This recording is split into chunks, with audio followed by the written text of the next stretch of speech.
gente queria começar falando das pesquisas. Você tem crescido nas pesquisas, mas ainda assim você perde com uma diferença considerável para o presidente Lula, assim como todos os outros candidatos identificados com a direita. Somados, os votos desses candidatos ultrapassariam o presidente Lula.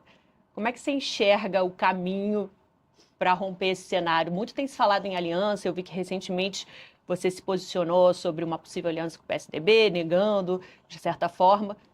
E aí, qual o caminho? Quer dizer, vocês não pensam em unir em prol de uma candidatura única da direita? Nunca, nunca. Eu vou unir com um homem fraco. Quem é fraco? Fraco, todos os outros três que estão concorrendo comigo são homens fracos. Flávio, né, dispensa apresentações, né? Ele talvez seja só o homem forte do Vorcaro. O Zema puxa saco do Flávio. O Caiado puxa saco do Flávio. Quem é que vai ter coragem de enfrentar o crime organizado quando tem medo de tomar bronca de tia do Zap no Instagram por ter tido uma opinião contrária à família Bolsonaro? Eu não acho que esses caras sejam realmente brabos, né? Eles tentam, não, eu enfrento o crime, enfrenta. Então enfrenta o crime lá do Banco Master do Flávio. Né? Eu acho só engraçado isso. Então, minha pré-candidatura é melhor do que a deles. Então, se eles têm um senso de, vamos dizer, de vocação pública, apoiem quem é melhor. Eu sou mais inteligente. Diferente deles, eu sou presidente do meu próprio partido político. Então eu não fico igual o Kassab, desculpa, eu não fico igual o Caiado, dependendo do Kassab. Eu não fico igual o Zema tomando pito do Partido Novo. Eu fundei um partido político. Eu não preciso puxar saco nem pedir autorização para ninguém. Eu liderei um impeachment contra Dilma Rousseff, diferente deles. Liderei o próprio Caiado no impeachment da Dilma Rousseff. Ele vinha se consultar comigo, ele ia nas manifestações que eu convocava. Então o que eu quero dizer com isso? Se eles têm espírito público, então eles que se juntem à única pré-candidatura que cresce de verdade e que não precisa puxar saco do Flávio Bolsonaro. Mas você acha que você tem fôlego para crescer a ponto de vencer? Sou mais novo, tenho o meu próprio partido político, tenho a maior militância dessas eleições, tenho a maior campanha em redes sociais dessas eleições. Então, sim, fôlego eu tenho. Tanto que, até respondendo nisso da sua pergunta, você falou, olha, você ainda perde pro Lula. E perde bem. Claro, eu sou desconhecido do eleitorado. Então, esse desconhecimento é literalmente o fôlego. Porque eu tenho, diferente deles, eu tenho espaço para crescimento. Minha rejeição é muito menor e meu conhecimento também é menor. Agora, quem me conhece vota? Bom, no público que mais me conhece, que é de 16 a 24 anos, de acordo com a pesquisa Atlas, eu tenho 36%. Então, sim, isto é sintoma de um fôlego de um mergulhador campeão olímpico. Você falou de rejeição menor, mas de experiência menor também, Renan. É a tua primeira eleição para a presidência da República. Você nunca disputou um cargo legislativo, nem de vereador antes. Bom, Dilma Rousseff teve grande experiência política já, né, e deu no que deu. Fernando Collor tinha grande experiência política, foi governador e deu no que deu. Ao mesmo tempo, o Milei não tem nenhuma experiência política, está fazendo um governo reformista. O Donald Trump, não estou aqui falando um julgamento, não gosto muito do mandato do Trump. Tem alguns méritos em algumas áreas, nunca assumiu o mandato. Então, eu posso encontrar bons e maus exemplos em candidatos com experiência em cargos pretéritas.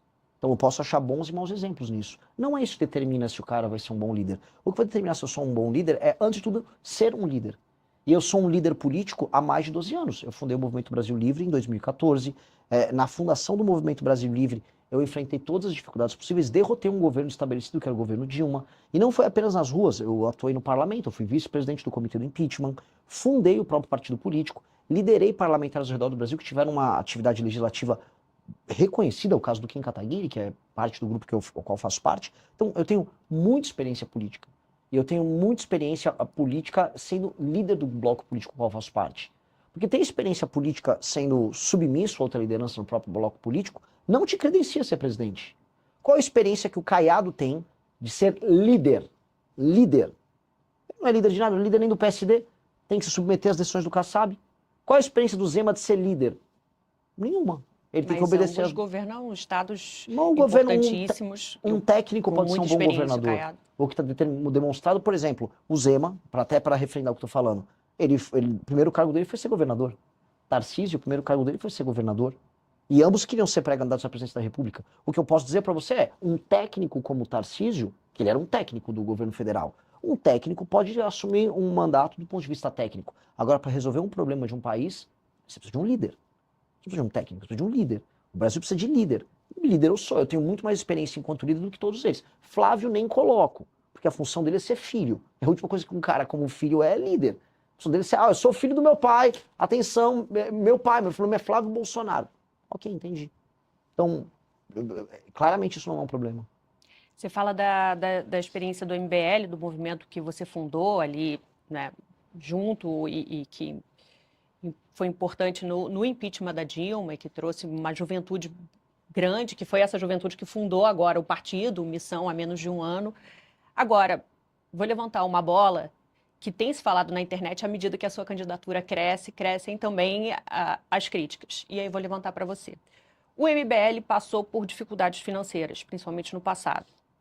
E aí pergunta a você, teve ordem de despejo? E você, Renan, teve processos acumulados como empresário, mais de 40 trabalhistas, 16 ações civis. O que é de verdade nisso? O que você pode dizer? Você está se referindo a uma matéria do UOL, que tem todas essas acusações contra mim, essa matéria é de 2016, feita por um jornalista petista do UOL, que mente ao longo da matéria o tempo todo, e a matéria é muito desonesta.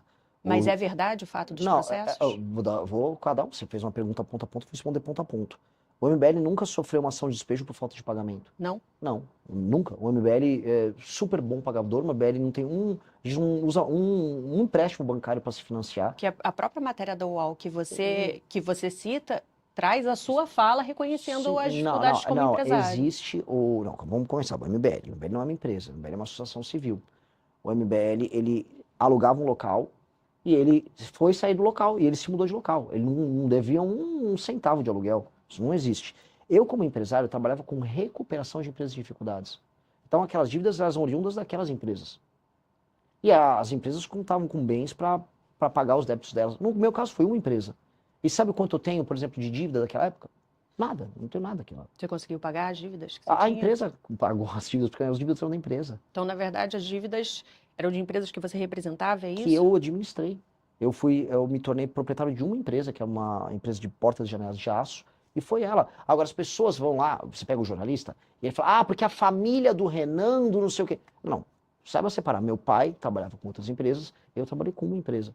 E essa empresa, eu saí dela. E essa empresa tinha bens que arcavam com os débitos dela, e é uma empresa que já tinha dificuldades. A matéria é tão desonesta, e o jornalismo daquele Vinícius Segal era tão vagabundo, que ele disse que eu criei dívidas em 1998. Eu tinha 14 anos nessa época. Tá na mesma matéria.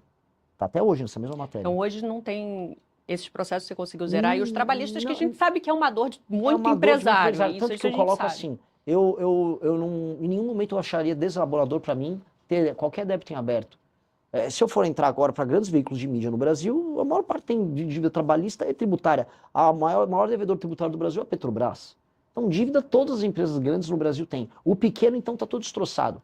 Então, não seria nenhum motivo de vergonha e não me desabonaria em nada. Agora, é que só não é verdade, entendeu? São aquelas meias verdades que são utilizadas para atacar.